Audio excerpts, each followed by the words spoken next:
বিদেশি কোনো জিনিস ব্যবহারের চেয়ে কিন্তু পাওয়ার আনন্দ সবচেয়ে বেশি। জানি না কার কাছে কেমন লাগে, তবে আমার কাছে কিন্তু পাওয়ার আনন্দ অনেক বেশি। কারণ এই জিনিসটা আমি ব্যবহার করে আরো জিনিস ব্যবহার করবো, কিন্তু একটা জিনিস যে আমার গিফট করছে এটাই অনেক কিছু আমার কাছে মনে হয় আর কি। তো আমার ছোট বোনের জামে আমার কি কি দিলে একটু দেখাই। আমার একটা ব্লেন্ডার মেশিনের দরকার ছিল, আমি একটা ব্লেন্ডার মেশিন পাইছি। মানে এটা আমার মানে অপূর্ণতা আর কি। এই একটা জিনিসেরই আমার অভাব ছিল, যাই হোক এটা হয়েছে। তো তারপরে আসছিল শ্যাম্পু, তারপরে লোশন, তারপরে আসছিল একটা ফেস ওয়াশ। তো এই ফেস ওয়াশটা কিন্তু অনেক ভালো। এই ফেস ওয়াশটা কিন্তু ফ্রান্সের। তো আমার বোনে কিন্তু ব্যবহার করে অনেক উপকার পাইছে, তো এই কারণে আমার জন্য একটা নিয়ে আসছে আর কি। তারপরে আসলো বেসলিন। তো আমরা সবসময় বিদেশি বেসলিনে ব্যবহার করি, এর মেয়াদ একটু কম, 26 সাল পর্যন্ত মেয়াদ আছে।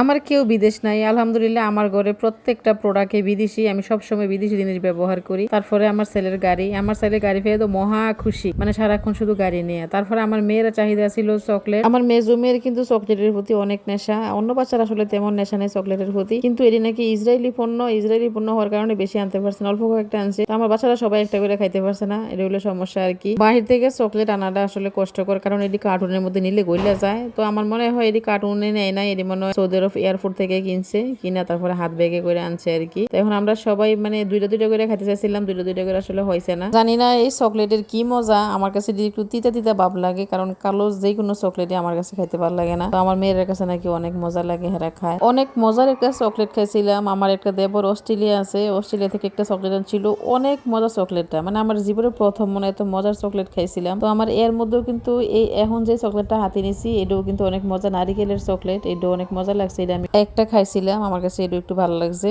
তো এখন যেটা দেখাইতেছি এটা হলো আমার আব্বার দেওয়া। আমার আব্বা আজকে গরু বিক্রি করছে, তো গরু বিক্রির টাকা আমার বাচ্চারা সবাই দিছে 500 টাকা করে ঈদ সালামি। তারপরে হইলো আমার কাকার দেওয়া গিফট। তো কাকা প্রত্যেক বছরে আমার গিফট দেয়, কাকা যখনই বিদেশ থেকে আসে তখনই আমার গিফট দেয়। কাকা অনেকটি খেজুর দিছে, তারপরে তেল, তারপরে সাবান, মানে যতটুকু সম্ভব আর কি অতটুকু দেওয়ার চেষ্টা করে। এইবারের খেজুরটি তেমন বড় না, তবে গত বছরের খেজুরটি ছিল অনেক সুন্দর, অনেক বড়। ওই খেজুরটি আমার অনেক পছন্দ। মাঝখানের সাবানটা কিন্তু অনেক ভালো, মাঝখানের সাবানটা অনেক দিন মানে ব্যবহার করা যায় আর কি। তারপরে এইডি পাইছিলাম আমার বাড়িওয়ালা বাবির কাছ থেকে। তো বাড়িওয়ালা বাবি একটা সেন্ট, তারপরে হইলো একটা ফেয়ার অ্যান্ড লাভলি, তারপরে খেজুর দিছিল, বাদাম দিছিল। তো ওই আসলে খাওয়া শেষ হয়ে গেছে, এটি মানে দেওয়ার সাথে সাথে শেষ হয়ে গেছিল। বাদামটি অনেক মজা ছিল। তারপরে ছিল কফি। তো আমার এই সব গিফট কিন্তু এই মাসে পাওয়া, এক সপ্তাহের মধ্যে সব গিফট পাইছি। তারপরে আমার এক খালাতো বোনের জামাই বাহরাইন থাকে, ওই বাহরাইন থেকে উনি আমার মেয়ের জন্য পাউডার ফাটায়, তারপরে হলো ড্রাপ সাবান ফাটায়। ওই পাউডারের ছবি আমি দুবাই পাঠাইছিলাম, দুবাই পাঠাইয়া তারপর আমার দেব